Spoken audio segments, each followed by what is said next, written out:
Cops are here to help and protect citizens. What happens when they're actually secret killers in disguise? Was it Kelly? Yeah, right now you're charged with murder, and it is Kelly. No! Here are 3 examples of when cops try to get away with murder, starting with the horrifying case of William Talley. On the 11th of May 2019, police received a worrying phone call explaining that former police sergeant William Talley had been in an argument with his girlfriend, Kelly Levinson. At some point during the fight, he fired gunshots at her. William quickly left the scene, stealing Kelly's truck, but was worried he may have done more damage than he realized. So I don't know anything since then. So nobody's here has been injured? No, that's what I told him when I called. He told me that he was in help. The police had to immediately treat this like a crime scene and decided to search the house to ensure Kelly's safety. There was one thing on the officers' minds, and they were all silently pleading that they wouldn't find her dead. Deputy Brown, who used to work for the Cowboys. There's a dog in there. Yep, she's right there. Start again, man. Upon entering the house, evidence of some kind of physical altercation was scattered throughout. As they entered the kitchen, though, they would find Kelly's dead body lying on the ground. With all the evidence the police had, it wasn't difficult for them to determine their main suspect. But catching him was another matter. They knew that William had received both police and SWAT training, so he'd be difficult to catch. However, all of a sudden, police received a phone call informing them William had gotten into a car crash. The cops rushed to the hospital where they found their number 1 suspect waiting for them, bruised and bloodied. We're gonna take care of you now.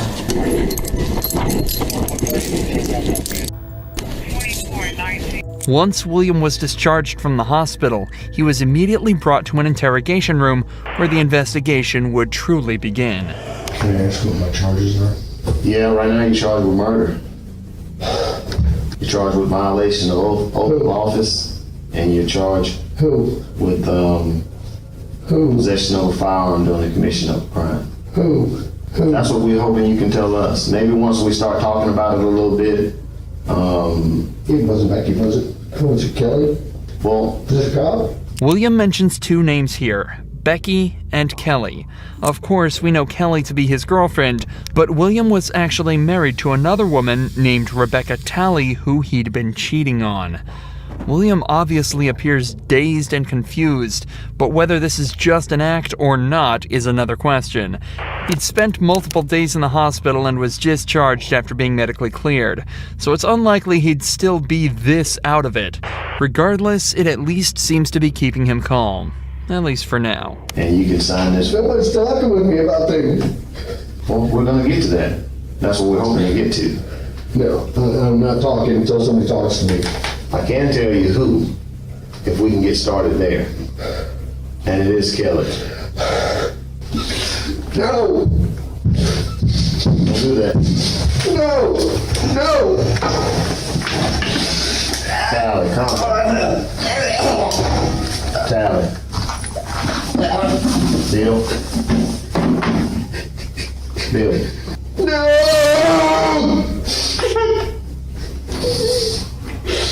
No! There's a small chance William really is this distraught over Kelly's death, but he was completely unaware of what he was doing at the time. So it seems more likely that he's actually just using this as a guise to vent and scream about how his life is pretty much finished and over a small argument with his mistress. He's also likely frustrated that he got caught so easily. Remember, this is a man with SWAT and police training. He knows how to evade the cops, but almost instantly after going on the run, his plans were shut down in an incredibly unpredictable way. William manages to calm down while the detective talks to him, but only for a few short seconds. Bill, let me get you nasty. Bill. Bill, no. Stop, Bill. Relax. Bill, stop. It's all unnecessary, Bill. If you don't want to talk to us, that's fine, but let's not do this, okay? Talk. Okay? Just let's not do this. Who else to guard it? Right now you're hurting yourself. I don't care about me. Well, Who else that I heard? there's no one I else. keep hearing people whisper, or whispers. Okay, well, what whispering do you hear? No, tell me the truth. Okay, there's no one else hurt. Okay, What you're watching is a man who knows without a doubt that he's guilty, doing everything he can to try and find a way out. He's panicking, and the cops were probably extremely relieved when William finally asked for a lawyer and put an end to this dramatic interrogation. However, this obviously didn't help him at all, as the detectives already had all the evidence they needed to convict him, and William Talley was sentenced to life behind bars. Despite William being a local cop and even knowing some of the officers involved, this case was handled perfectly. A stark contrast to that of Matthew Boynton, whose case was so weird and corrupt that the cops ended up investigating a shooting that never even happened. You know you can't give a sworn statement and lie on it. Why would you do that, Matthew? On the 15th of April 2016, police found Jessica Boynton hidden in the closet of her home with a gunshot wound to the head and a police-issued firearm in her hand. The county sheriff reportedly ruled her dead at the scene, but there was a problem. Jessica was neither dead nor shot. After she was rushed to the hospital, the ER found no entrance wounds or bullets. Instead, they found evidence of a blunt force attack to the back of her head. This case is already incredibly confusing, but what's worse is that the police's number one suspect, Matthew Boynton, told cops that he received a text from Jessica saying she was about to commit suicide. After rushing home, he heard 2 gunshots coming from the house and called the police. Matthew was taken to the police station and interrogated, but was caught lying about a vital piece of evidence. This is where we join the detectives as they try to unwrap this baffling web of lies. Do you recognize that bag? Yeah, it's the bag that Jessica let me use to put all my gym stuff in when we used to be together. Okay, so when's the last time you saw that bag? It's been a long time. Like I said, when I used to work out at, there's 2 gyms in Thomaston. I don't remember the name of it. I used that one, and I had a gray Nike bag I used to work out in. So I interchanged my stuff like protein drinks, powder shakes like pre-workout, workout shorts, pants, shoes, whatever. I put it in that bag or my Nike bag. Suspects who aren't telling the truth tend to over-explain as they feel they have something to prove to detectives. If they can give lots of information over, they think it'll convince the detective that they're not lying, as they couldn't possibly make all of that up. However, in actuality, suspects telling the truth will give a more instinctual, simplified answer to the question because they don't have to think about it as much. Bear that in mind as the interview continues. So when's the last time you saw that bag? I mean, it's been a while. Like, I don't know an exact date. I don't know. I think my stepdad, he had it in the white trailer, and that's been a while. And he brought it, but I haven't been through it or anything. Put it in my storage thing in my house, which is like when you pull in the driveway. Mm-hmm. It's a little storage thing on the right. You open the door and it's got all my stuff in there. I had to clean some of it out recently.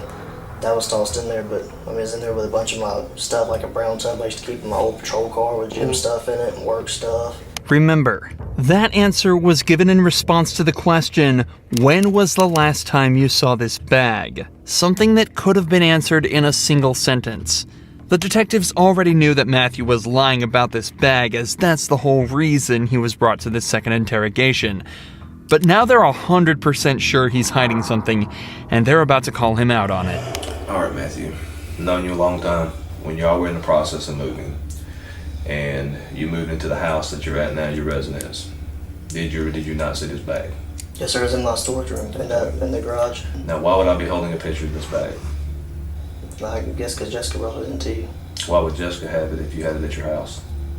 I don't know. I guess somebody got it from my garage or my shed. Who would have gotten it?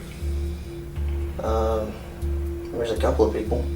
Okay. I don't know All right. exactly who. The bag was completely filled with female clothes. And this is one photo of it. That's not yours. No. This whole thing might not seem like a big deal, but it's actually the root of a much bigger problem. This bag, along with everything in it, belonged to Jessica. So when it was discovered in Matthew's possession after he told police that he'd handed all of her belongings over, it confirmed that he had been lying under oath. Again, a small issue at first, but now that the detectives know he's comfortable lying about this, they know that almost every piece of information he's given them could be completely untrue. The bag was turned into us. We have possession of the bag.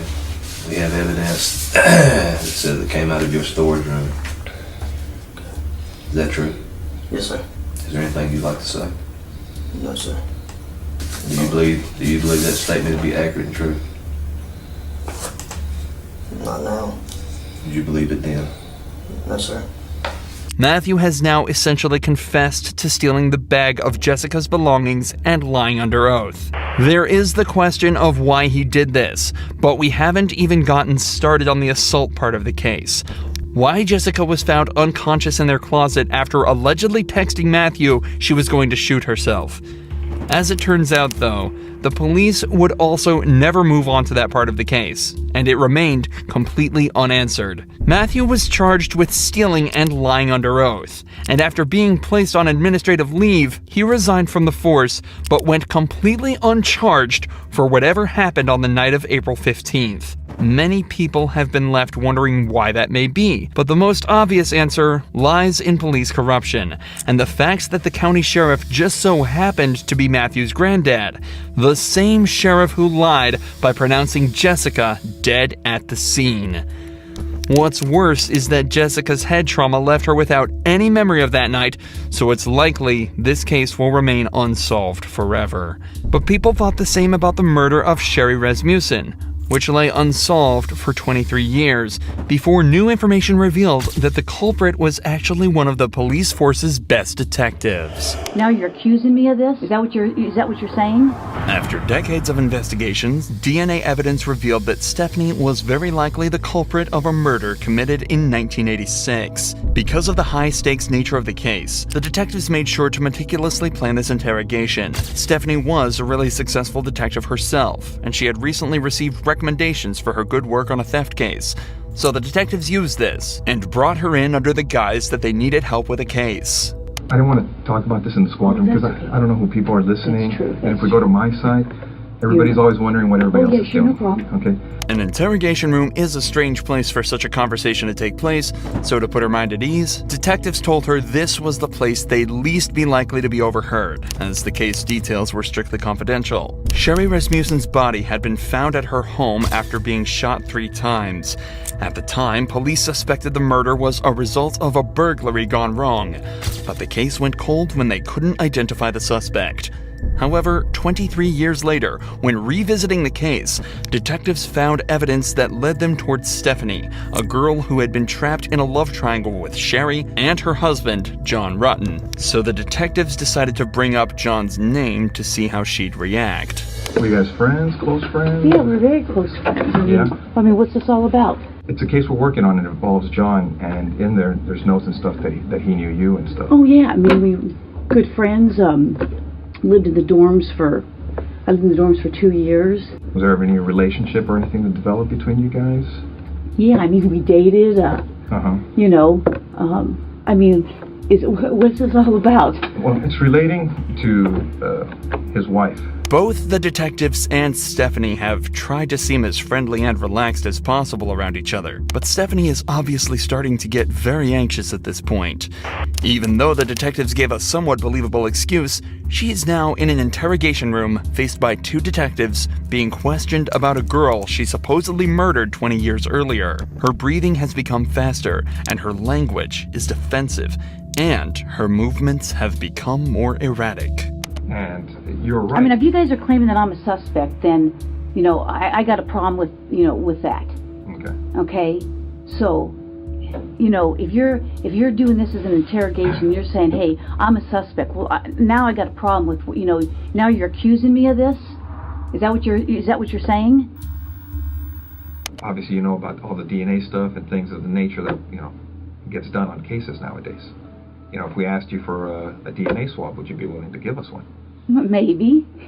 Because now now, because now I'm thinking I probably need to talk to a lawyer. Stephanie chooses to provide DNA evidence, hoping her willingness to help out would ultimately prove her innocence. But, unfortunately for her, just 5 minutes later, the detectives decide they've heard enough and put her in cuffs. Months later, after a long and arduous trial, a decision was made by the jury. We, the jury, in the above entitled action, find the defendant, Stephanie Eileen Lazarus, guilty of the crime of murder of Sherry Rasmussen. We further find the murder was of the first degree. After hiding it for 23 years, Stephanie Lazarus was finally found guilty of murder and sentenced to 27 years behind bars. If you enjoy true crime videos like this, make sure you're subscribed to see